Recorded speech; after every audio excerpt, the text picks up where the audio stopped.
Word আছে, একটি হচ্ছে খাদ্যজনিত অসুস্থতা, স্বাস্থ্য বিপত্তি এবং নিরাপদ খাদ্য ব্যবস্থাপনা। তো এই বিষয়ে যে মূল প্রবন্ধ উপস্থাপক উনি খুব সুন্দর উপস্থাপনা করেছেন এবং শুরু থেকেই খাদ্যের যে ডেফিনেশন ওইটা দিয়েছেন এবং আমরা সবাই খাদ্য গ্রহণ করি আমাদের দৈনিক বৃদ্ধি, শক্তি যোগান, মানসিক শান্তি এগুলির জন্য খাদ্যের প্রয়োজন। খাদ্যের উৎস উদ্ভিজ্জ প্রাণী এবং মৎস্য উৎস, এবং আমরা সবাই জানি যে উদ্ভিজ্জ উৎস অ্যাকচুয়ালি আমরা ছোটবেলা থেকেই পড়ে আসছি যে উদ্ভিদ ফটোসিনথেসিসের মাধ্যমে নেচারে সূর্যের আলোতে যে খাবার উৎপন্ন করে এবং বিভিন্ন ধরনের যে chemical actually protein, carbohydrate, fat এগুলো ফটোসিনথেসিসের মাধ্যমে উদ্ভিদের উৎপন্ন হয়।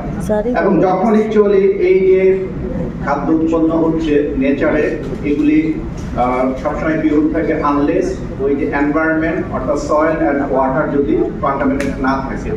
এবং আমরা জানি যে বিভিন্ন সময়ে সয়েল এবং ওয়াটার কন্টামিনেট হতে পারে এবং এগুলি হচ্ছে মেইনলি ন্যাচারাল কন্টামিনেন্ট।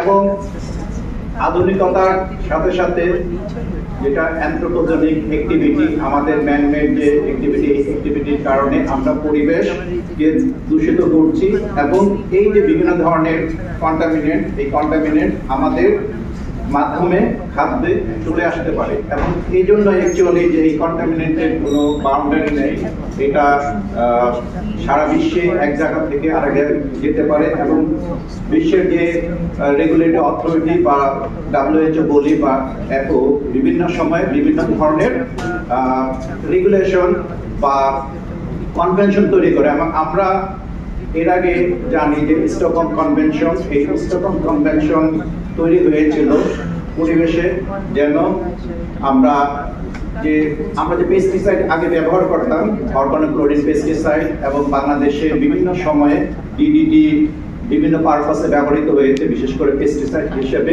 এই ডিডিটির যে প্রোডাকশন এবং ইউজ যেন বন্ধ করা হয় সেই জন্যই এই কনভেনশনটা তৈরি হয়েছিল। এবং আমরা জানি আমাদের বর্তমান সরকারের যে চেষ্টা, এর মাধ্যমে বাংলাদেশ ডিডিটি ফ্রি হিসেবে ঘোষিত হয়েছে এবং বর্তমানে ডিডিটির কোনো ব্যবহার ফার্টিলাইজার পেস্টিসাইড হিসেবে করা হয় না।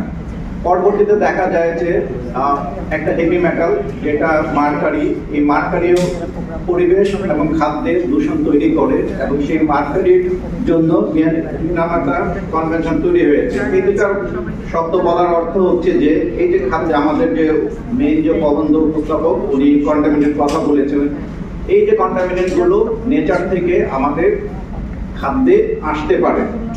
এছাড়া আরেকটা যেটা উনি আনসেফ ফুড, যে আনসেফ হয় এটা বলেছেন যে ফুড অ্যাডাল্টারেশন। এটা হচ্ছে যে আমাদের মাধ্যমে আমরা খাদ্যকে অ্যাডাল্টারেট বা ভেজাল যুক্ত খাদ্য আমরা তৈরি করি। এবং আপনারা জানেন যে আমাদের যখন মনিটরিং অফিসার বিভিন্ন জায়গায় যাচ্ছেন, ফুডের মধ্যে হাইড্রোজ হচ্ছে এক ধরনের কেমিক্যাল যেগুলি মানব দেহের জন্য খুবই ক্ষতিকারক।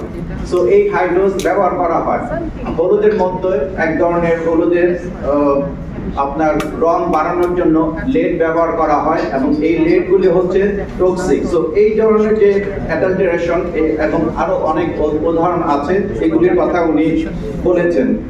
এবং এই যে ভেজাল অথবা কন্টামিনেন্টের জন্য বিভিন্ন ধরনের খাদ্যবাহিত রোগ তৈরি হয় এবং WHO এস্টিমেট করেছে যে সারা বিশ্বে প্রায় 200-র বেশি বিভিন্ন খাদ্যবাহিত রোগে বিভিন্ন মানুষ আক্রান্ত হয়। এবং এই রোগগুলো যে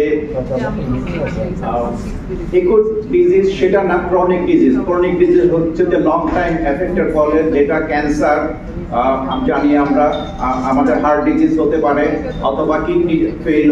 তো এই ধরনের ডিজিজগুলো এগুলি যা হয়তো আমরা শব্দ হিসেবে ব্যবহার করতেছি, কিন্তু এগুলি যদি আমরা ডিটেলস স্টাডি করি তাহলে এগুলির এফেক্ট অনেক বেশি। এবং উন্মুক্ত আলোচনায় আমাদের চেয়ারম্যান স্যার বলেছেন যে আমরা জানি যে যখন